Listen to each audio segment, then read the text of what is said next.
Madame Blandine Brocard, pardon.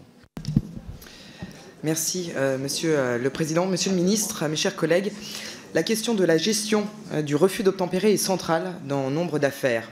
Alors tragiquement parfois, comme dans le cas qui a été à l'origine des récentes émeutes. Mais n'oublions pas non plus de saluer également et bien plus souvent l'action des forces de l'ordre, qui permet justement d'éviter de nombreux drames qui auraient été commis par des conducteurs sans permis ou sous emprise d'alcool ou de stupéfiants.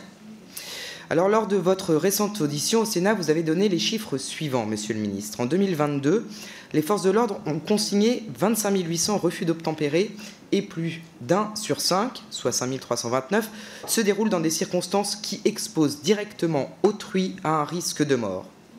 Il semble, dans les échanges que j'ai régulièrement avec eux, que les policiers et gendarmes sont souvent très peu enclins, voire très réticents, à engager une poursuite à jalonner, comme ils disent, craignant pour la sécurité du délinquant routier, comme pour celle des forces de l'ordre et des autres usagers de la route. Comme vous le disiez, en effet, 20% des cas de refus d'obtempérer exposent des individus à des risques de blessures ou de mort.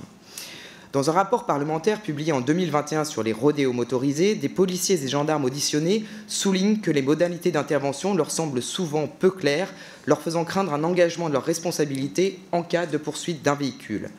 Pourriez-vous nous indiquer quelle doctrine les forces de l'ordre sont censées suivre dans cette situation? De quels moyens disposent-elles, autres que l'usage de leurs armes, pour stopper un véhicule? Et quid des auteurs? À l'occasion du déferrement de la LOPMI devant le Conseil constitutionnel, le dispositif visant à augmenter le quantum des peines dans les cas de refus d'obtempérer avait été censuré. L'enrayement du phénomène ne devrait-il pas, selon vous, reposer sur un renforcement des sanctions et, à l'instar des cas de rodéo urbain, la confiscation systématique du véhicule? Ne devrions-nous pas, en outre, agir en amont en renforçant par exemple les sanctions envers les personnes qui permettent la conduite sans permis par le prêt ou la location de leur véhicule? Je vous remercie. Madame Brocard, vous évoquez les refus d'obtempérer. Moi, j'ai quelques chiffres à vous donner. Police et gendarmerie confondus, pour que les choses soient bien claires, mais vous aurez ça dans l'évaluation, j'imagine, que vous conduirez.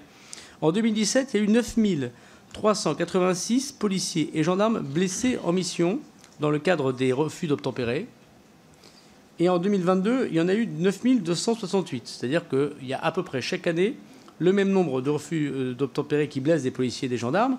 On parle bien de quasiment, mesdames, messieurs, 10 000 policiers et gendarmes blessés chaque année d'une manière ou d'une autre, pas toujours mortelles, fort heureusement, mais c'est-à-dire qu'on a affaire à des choses extrêmement violentes, qu'ils soient des quads, des motos, évidemment des voitures. L'usage, alors qu'il y a à peu près 10 000 personnes blessées. Et si je regarde les tirs, l'usage de l'arme opérationnelle, police et gendarmerie tout confondu, c'était 429 tirs sur 10 000 personnes, hein, dont la vie est quand même potentiellement en difficulté. Bon, pardon, je reprends. 429 tirs en 2017 et c'est 317 en 2022. Et c'est une tendance qui est plutôt à la baisse, puisque c'est 341 en 2021, c'est 330 en 2020, c'était 341 en 2019 et c'était 351 en 2018. Donc je ne veux pas faire l'évaluation de la loi 2017 avant vous, mais elle n'a pas, et le Premier ministre Cazeneuve a raison de le dire, elle n'a pas encouragé les policiers et gendarmes à tirer davantage. Et là, ils ont moins tiré que depuis 2017, alors qu'il y a eu à peu près le même nombre de gens blessés et gendarmes.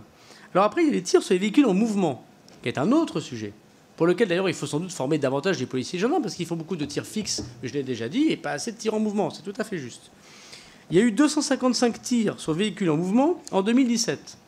Il y en a eu 168 en 2022, 200 en 2021, 194 en 2020. Donc bien sûr, il faut davantage former, mais partout où je regarde les choses, il n'y a pas davantage de tirs, y compris sur les tirs en mouvement. Et je regarde police et gendarmerie, c'est les mêmes tendances. À ce titre, je voudrais ainsi non pas corriger, mais compléter ce qui vous a pu être dit ici. Il y a eu 202 tirs pour la police nationale en mouvement, 53 pour la gendarmerie. En 2022, c'est 138 tirs pour la police nationale en mouvement et 30 pour la gendarmerie.